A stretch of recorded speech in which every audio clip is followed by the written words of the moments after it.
Durante muitos anos, Israel foi governado por juízes levantados por Deus em momentos de crise. Porém, o povo começou a desejar algo diferente.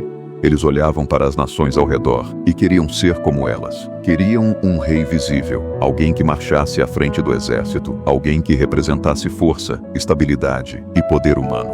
Foi assim que Saul entrou na história. Saul era um jovem da tribo de Benjamim, alto, forte e de aparência impressionante.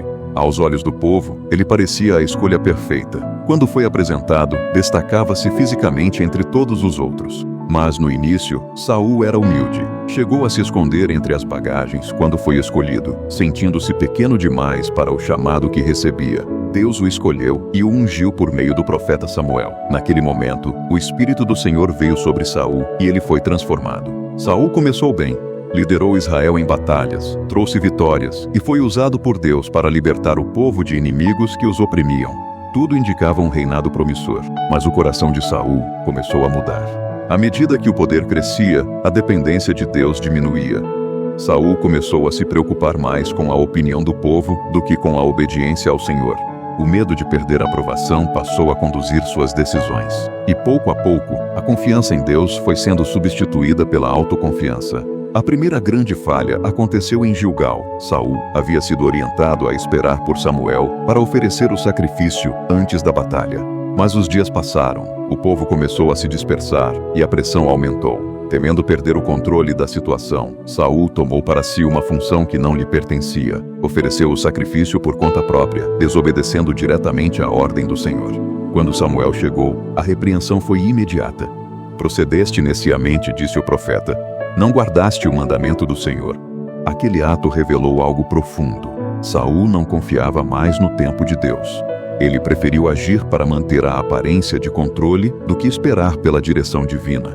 A desobediência seguinte foi ainda mais grave. Deus ordenou que Saul destruísse completamente os amalequitas, como juízo pelos atos cometidos contra Israel no passado. Saul venceu a batalha, mas decidiu poupar o rei Agag e guardar o melhor dos animais. Sua justificativa era religiosa. Disse que o povo havia preservado os animais para oferecer sacrifícios ao Senhor. Mas Deus não aceita obediência parcial. Samuel confrontou Saul com palavras que atravessariam gerações. Obedecer é melhor do que sacrificar. Saul tentou se justificar. Disse que havia obedecido. Disse que o povo era o responsável. Disse que tudo tinha sido feito com boa intenção. Mas, naquele momento, ficou claro que seu coração já não estava alinhado com Deus. Ele havia rejeitado a palavra do Senhor, e agora o Senhor rejeitava Saul como rei. O mais trágico foi que Saul ainda se preocupava mais com sua imagem do que com seu arrependimento. Ele pediu a Samuel que o honrasse diante do povo. Queria manter a aparência de autoridade, mesmo tendo perdido o favor de Deus.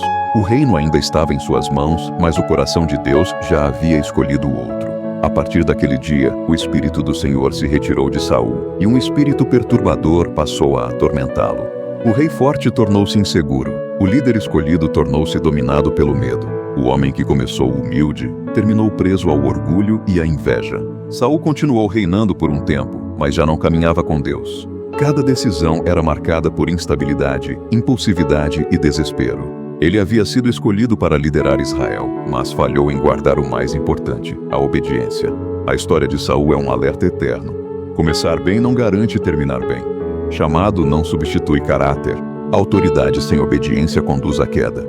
Saul foi o primeiro rei de Israel, mas também se tornou o exemplo de que Deus não se impressiona com aparência, força ou posição.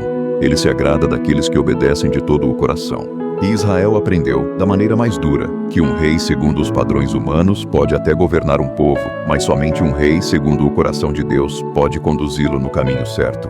Quer mais conteúdos como esse? Siga e compartilhe. De seu amigo evangelista, Wilton Oliveira.